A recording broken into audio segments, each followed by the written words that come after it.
the security tightening in Paris as farmers aim to siege the capital in protest. So all across Europe at the moment, really, a lot of farmers are starting to push back against these globalist policies. So over the week, specifically in France, farmers have employed tractors to set up roadblocks across the country, creating traffic disruptions while damaging public and government property. They have also orchestrated blockades on major highways, symbolizing their frustration with the current state of agricultural affairs. French farmers are demanding better pay, reduced bureaucracy, and protection against inexpensive imports. Dissatisfied with the government's policies, the farmers are intensifying their efforts to bring attention to their cause.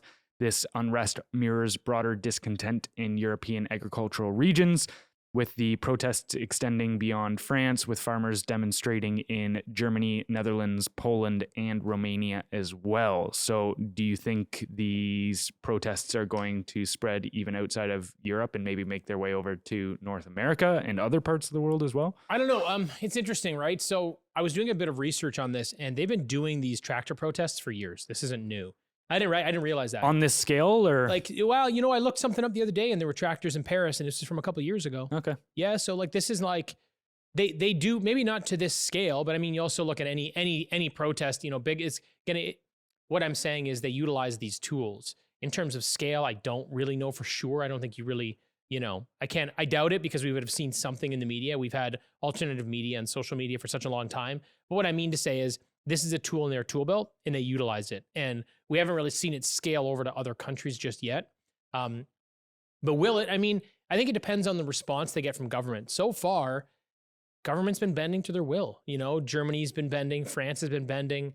And, now that it's happening in several other countries, I think it will be interesting to watch it play out, because we haven't really taken these tactics yet, but we did do the trucker convoy.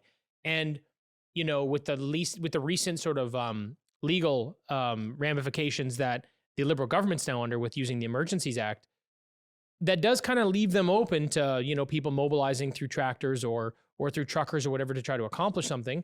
But I think you have to ask yourself, like, what are we going to protest here? What's the reason right now? Well, I mean, those agricultural policies are coming down the pipeline here for sure as well. Like, it's been floated around the government for sure with the nitrogen bans on farming. And then you even look at, say, the carbon taxes and all this kind of stuff that's really negatively affecting the farmers' bottom lines.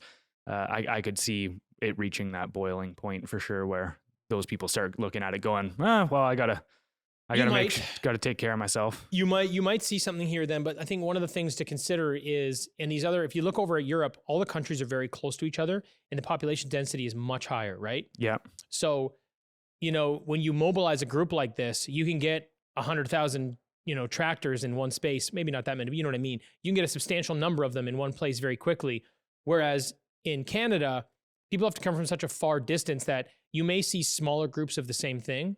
And you may see one group that, does mobilize one big thing in maybe the capital or something like this. But I think it plays out different because of the size of our land. That's why I think the trucker convoy was actually so effective, because you could, first of all, they're way bigger, and second of all, you can drive them to your destination with ease. You know what I mean? I know tractors move along, but like, hey, you're not driving your tractor from Alberta to Ottawa. It's pretty easy for the police to get ahead of you on the highway, essentially, and block your access. Yeah. I think that if it is effective in changing the policy, I believe that you may see something similar happen here. I don't necessarily know if it'll be to that scale or if it'll just be tractors, but it seems like this is an effective way of getting their attention, and it's been working for Europe. And, so I think if we need to do something like that, we will. I mean, but here's the thing. Do you think Canadians have it in them to continue to push back? Yeah.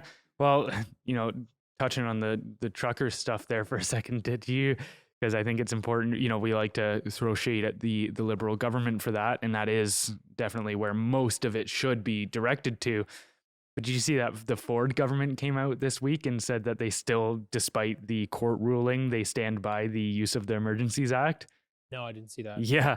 So Sylvia Jones said, well, something had to be done, and said that she still stands by. And you go like, come on, like this was just ruled criminal. And yeah. Well, I mean, I'm not super surprised the government came out and supported their decision, despite what the court said. Yeah. That doesn't really blow. Same thing. Chrystia Freeland said, "Well, we don't agree with this, and we're gonna fight this again in court." But how much did the Ontario government have in regard to like say in enacting the Emergencies Act? Like, were they acting it, or did Trudeau just come along and say, "Hey, we're putting this into place, and here's the powers"? I thought that it was the federal government, and I thought maybe they were using the provincial government as an apparatus, but I didn't realize the provincial government. That's why I was a little surprised and hadn't heard this. I didn't think the provincial government was really a decision maker here. Yeah, I don't think they were either. So No. that's why I found it weird that they Yeah. stood by it, because if you're looking at it from like a political, let's Yeah. say you're just looking at it as, okay, what's the best political take for me here, would have been, if that's the scenario where the conservative government was just given these powers, just said like, hey, they made the decision in like, yeah, we used them thinking that they made that decision with the proper intentions and the Yeah. right legal precautions in place. But for them to sit there and say that, yeah, no, that was the right move is weird, especially if it wasn't their decision. I totally agree with you that if it was their decision, they have to try to Right. essentially justify why they did it. But if they didn't do it, it's even stranger that they're saying that. Yeah, I standing by mean, it. was this an individual or was it representing the group? Sylvia Jones. So whoever, I guess she's high up in the federal, provincial government. What's weird too is it's conservative here, right? So it'd almost be like a great opportunity to push back against the Liberals because you're going to see a blue wave right now in the next election. Yeah. So it is a little surprising to me. I'm assuming what they did was just run the numbers on it, and they figured, okay, we have to have some response. Do we want to admit that what we enforced was wrong, or do we want to say what we did was right? And how does that make our base feel? Yeah. I'm assuming that's all it came down to. And I'm guessing that they figure, based on their math and whoever's running their numbers, that was the better move of the two, because there's no way you could mentally you wouldn't make that choice if there were no metrics involved. Or actually, in here too, there's a little segment in this article where it says the federal government, which invoked the act with enthusiastic support from Premier Doug Ford. Right. So if Doug Ford was cheerleading the decision the whole Right. time, then yeah, maybe you have to cover your He ass a little flip bit. flops so much, bro. He's such a loser. It's wild to me. Like, it's just like I actually think we need conservative governments right now to right the ship. But holy Jesus, what this guy's done! Never thought I'd miss a crackhead. I know. Right?